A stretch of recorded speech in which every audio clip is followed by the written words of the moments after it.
Inigo arrive face à Juan José et lui dit que son visage lui semble familier. Juan José répond qu'ils doivent sûrement s'être déjà croisés, peut-être lorsqu'il était voisin. Inigo acquiesce et enchaîne en parlant de la situation avec Nuria, évoquant ce qu'il appelle une infidélité. Juan José répond calmement qu'il n'a pas de preuves claires. Inigo affirme alors qu'il n'y a rien de concret contre lui et insiste sur le fait qu'il est un père responsable, prêt à tout pour ses filles et pour Nuria, qu'il décrit comme l'amour de sa vie. Nuria intervient et lui reproche son discours. Juan José reste ferme et rappelle qu'un divorce peut être difficile, surtout dans ce type de situation. Inigo, lui, continue de dire à Nuria qu'elle fait une erreur et lui demande de transmettre son affection à leur fille avant de partir. Belinda arrive pour parler avec Eloïsa. Eloïsa demande à Etana de les laisser seuls. Elle commence par dire qu'elle comprend ce que ressent Belinda et lui présente ses excuses pour ne pas avoir révélé la vérité plus tôt à Luciano. Elle reconnaît aussi ne pas avoir toujours été présente comme une grand-mère devrait l'être et lui dit qu'elle veut maintenant la soutenir.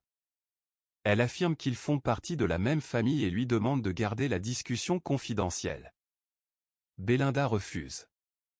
Elle lui reproche de vouloir réparer les choses uniquement pour protéger l'image de la famille Izarraga. Elle rappelle les humiliations qu'elle a subies lors de plusieurs moments importants et dit qu'elle n'oubliera rien.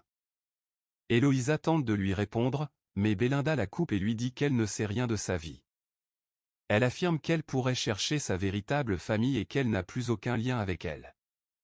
En sortant, elle serre brièvement Etana dans ses bras avant de partir. Pendant ce temps, Zaccaria reçoit un appel de Clémentina. Elle lui demande des nouvelles de Ximena et évoque ensuite Etana, en disant qu'elle ne lui fait pas confiance. Elle affirme que Zaccaria s'attache trop à elle et mentionne le baiser entre Etana et Luciano.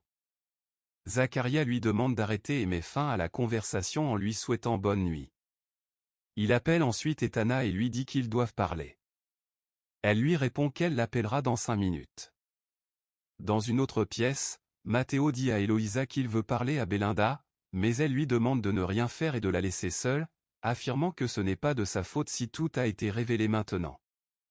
Elle se demande pourquoi Luciano a choisi ce moment. Matteo explique que Bruno est impliqué.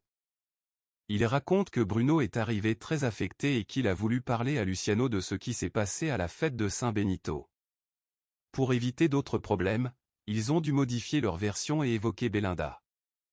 Il ajoute que Bruno devient instable à certaines périodes et qu'il a voulu connaître davantage de détails. Eloïsa conclut qu'il faudra prendre des mesures drastiques pour mettre fin à cette situation. Plus tard, Matteo surprend Bruno dans le bureau en train de chercher quelque chose. Bruno dit qu'il était juste venu lire et s'apprêtait à partir. Zaccaria appelle Etana et lui demande pourquoi elle ne lui a pas parlé du baiser avec Luciano. Etana répond qu'elle ne pensait pas que c'était important et qu'en réalité cela ne s'est pas vraiment passé comme on le dit. Zaccaria insiste pour comprendre pourquoi cela a eu lieu. Etana explique qu'après avoir bu un peu d'alcool, Luciano a montré son vrai visage et qu'elle a simplement saisi une occasion. Zaccaria lui demande pourquoi elle a provoqué cela. Etana répond qu'elle voulait l'humilier et lui faire comprendre qu'il n'est pas différent des autres Izarraga. Elle affirme que derrière son image d'homme parfait se cache quelqu'un de violent comme les autres. Zaccaria lui reproche son attitude et lui demande d'être honnête avec lui à l'avenir.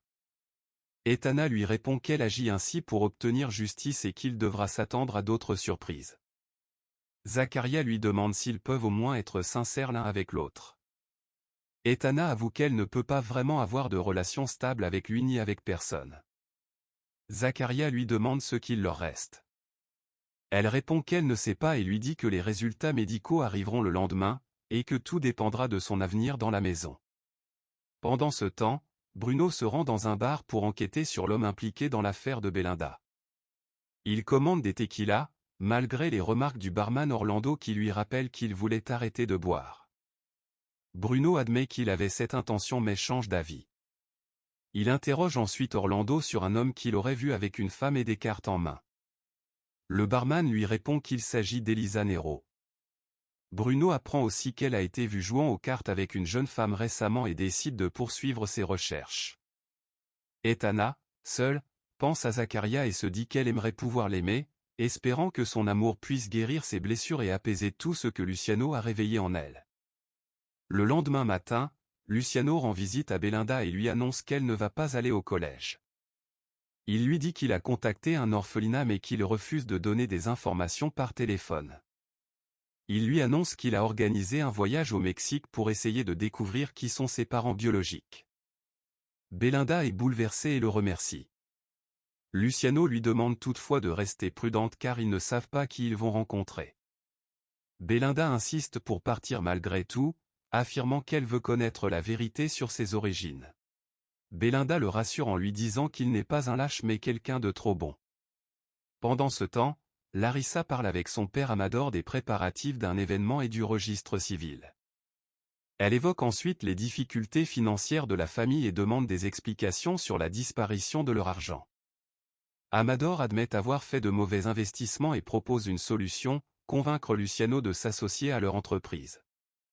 Il explique qu'il s'agit d'un projet très rentable et que les Izarraga pourraient obtenir une grande part des bénéfices. Larissa hésite et rappelle que la famille de Luciano est déjà engagée dans de gros investissements récents. Elle doute de la faisabilité du projet. Son père insiste, affirmant que leur survie financière dépend de cette opportunité et qu'elle doit essayer de convaincre Luciano. Matteo entre dans la chambre de Bruno et le réveille en lui reprochant son irresponsabilité. Il lui dit qu'il ne sait pas à quelle heure il est rentré, mais qu'il devrait être au travail et non en train de dormir. Bruno lui demande de le laisser tranquille, mais Matteo répond que c'est justement ce qu'ils vont faire à partir de maintenant. Matteo lui annonce que leur mère a pris une décision. Le lendemain, il sera interné dans une clinique de réhabilitation pour arrêter de boire et devenir enfin responsable. Bruno réagit violemment et refuse d'y aller. Matteo insiste et lui dit que, s'il continue à refuser, il révélera à toute la famille qu'il a volé de l'argent dans le bureau pour financer ses excès. Bruno nie au début, mais Matteo affirme avoir des preuves et l'accuse de mettre la famille en danger. Bruno tente de se défendre en disant qu'il connaît les raisons de son comportement et qu'il n'a pas à être traité comme un coupable, mais Matteo lui ordonne d'arrêter de se victimiser. Il lui reproche de rester accroché à un passé vieux de 18 ans et lui dit qu'il est temps de mettre fin à cette situation. Bruno, sous pression, affirme qu'il peut s'en sortir seul et qu'il n'a pas besoin de clinique. Matteo lui répond qu'il a déjà essayé plusieurs fois sans succès. Il lui laisse alors un choix clair, entrer en réhabilitation ou être dénoncé à Luciano et à toute la famille pour vol. Pendant ce temps, Belinda discute avec Luciano de son désir de connaître ses parents biologiques. Luciano lui dit qu'il aurait peut-être dû lui dire plus tôt, mais qu'il ne veut plus lui cacher la vérité, surtout sur ses origines. Belinda le remercie et affirme qu'elle veut absolument retrouver ses parents biologiques, même si elle ignore leur histoire. Elle imagine différentes possibilités, mais insiste sur le fait qu'elle a le droit de savoir. Luciano la rassure en lui disant que toutes les personnes qui donnent un enfant en adoption ne sont pas de mauvaises personnes et qu'il sera à ses côtés dans cette démarche. Au même moment, Gaël rejoint Zakaria en train de manger seul. Il lui demande pourquoi il évite la grande maison, et Zakaria répond qu'il préfère être tranquille. Gaël remarque son comportement et lui parle d'Etana, en insinuant qu'il pourrait s'attacher à elle. Zakaria lui demande de ne pas en faire trop et de ne pas parler d'elle comme s'il la connaissait. Gaël insiste en disant qu'Etana restera là pendant la convalescence de la mère de famille, et qu'il ne doit pas s'éloigner pour ne pas souffrir. Zakaria lui répond fermement de ne pas le traiter comme un enfant. Plus tard, Eloïsa rencontre un médecin qui lui annonce que sa tumeur est de grade 4, très agressive et à croissance rapide. Il lui explique que sans traitement immédiat, son espérance de vie ne dépasserait pas 3 mois. Il lui propose une chimiothérapie suivie de radiothérapie et un traitement expérimental, en précisant que les chances de réussite sont faibles mais possibles, avec quelques cas de rémission. Etana l'encourage à suivre le traitement. Le médecin détaille alors un protocole lourd de plusieurs séances de chimiothérapie sur plusieurs semaines, puis une évaluation. Eloïsa accepte finalement de commencer le traitement, mais exige que personne, surtout ses enfants, ne soit mis au courant. Enfin, Inigo revient voir Nouria et la remercie de l'avoir appelée. Il pense qu'elle l'a enfin accepté. Nouria lui explique qu'elle voulait lui parler d'un problème concernant leur fille Erika, qui a agressé une autre élève à l'entraînement et montre un comportement inquiétant. Inigo minimise la situation et accuse la situation familiale, affirmant que la mère et la présence d'un autre homme influencent leur fille. Nouria lui rappelle que Juan José est seulement son avocat. Inigo insinue qu'il existe une relation entre eux et propose de se remettre ensemble pour résoudre leurs problèmes. Nouria refuse et propose plutôt une thérapie pour régler la situation de manière plus saine. Le médecin rappelle à Eloïsa que si quelque chose lui arrive, sa famille devra être informée. Etana intervient immédiatement pour préciser que la volonté de la patiente est de garder tout le traitement strictement confidentiel. Eloïsa confirme fermement qu'elle ne pourra pas supporter cette épreuve si tout le monde est au courant de sa situation. Elle insiste pour que personne ne sache, pas même Matteo. Le médecin demande confirmation une dernière fois, et Etana soutient la décision d'Eloïsa. Face à cette volonté claire, le médecin accepte de respecter la confidentialité. Eloïsa explique ensuite qu'elle n'a pas d'autre choix si elle veut tenir et traverser cette étape. Elle demande à Etana de l'accompagner dans ce processus et de rester à ses côtés. Chez Nouria, Inigo arrive en affichant une attitude plus calme et lui parle de thérapie de couple. Il dit qu'il a réfléchi et qu'il est prêt à faire des efforts pour améliorer les choses, allant même jusqu'à mentionner qu'il a consulté un spécialiste. Nouria l'écoute mais lui répond clairement que ce n'est pas une démarche pour sauver leur mariage. Elle insiste sur le fait que la thérapie est uniquement nécessaire pour gérer la situation familiale et le bien-être de leur fille, pas pour reconstruire leur relation. Inigo accepte malgré tout l'idée de la thérapie, mais il continue d'exprimer ses sentiments et affirme qu'il aime toujours Nouria. Il lui dit qu'il restera présent, peu importe le temps que cela prendra, et qu'il est prêt à attendre une réconciliation. Au ranch, Cecilia arrive avec un cadeau pour Gaël et tente de créer une ambiance légère. Elle lui parle avec simplicité, mais Gaël finit par lui avouer qu'il ne veut pas seulement une relation amicale avec elle. Cecilia, surprise, se confie alors et explique qu'elle se sent maladroite dans les relations amoureuses.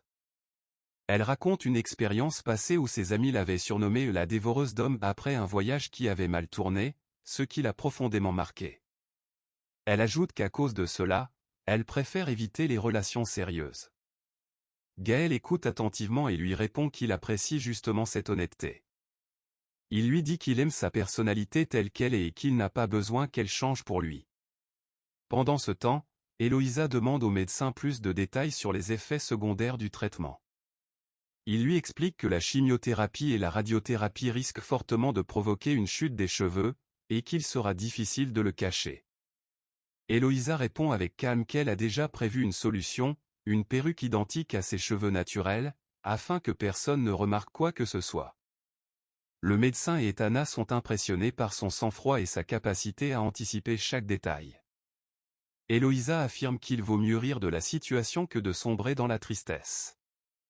Elle annonce ensuite qu'elle commencera le traitement dès le lendemain à l'hôpital et demande à être seule un moment. Après le départ du médecin et d'Etana, elle reste seule et finit par s'effondrer en larmes, submergée par la réalité de sa situation. À l'extérieur, Etana parle avec le médecin et exprime ses inquiétudes concernant la capacité d'Eloïsa à cacher sa maladie à ses enfants pendant longtemps. Le médecin lui répond qu'Eloïsa est prête à tout pour protéger sa famille et qu'elle fait preuve d'une grande force. Etana profite de ce moment pour lui demander de garder également le secret sur sa propre vie et sur celle de sa mère afin de ne pas perturber Eloïsa. Le médecin accepte et lui garantit sa discrétion, tout en soulignant l'importance du rôle d'Etana dans le soutien d'Eloïsa. Matteo arrive ensuite et demande à Etana la raison de la présence du médecin. Elle lui explique qu'il est venu vérifier l'état d'Eloïsa et confirmer le plan de traitement. Matteo entre ensuite dans la chambre avec Bruno, tandis qu'Etana reste à l'extérieur. Restée près de la porte, Etana entend Bruno s'excuser auprès d'Eloïsa. Il évoque un passé douloureux lié à un événement survenu 18 ans plus tôt et explique qu'il n'arrive pas à se détacher d'une femme liée à cette histoire. Eloïsa lui répond qu'elle veut seulement le voir aller mieux et qu'il doit arrêter de se laisser enfermer dans ce passé.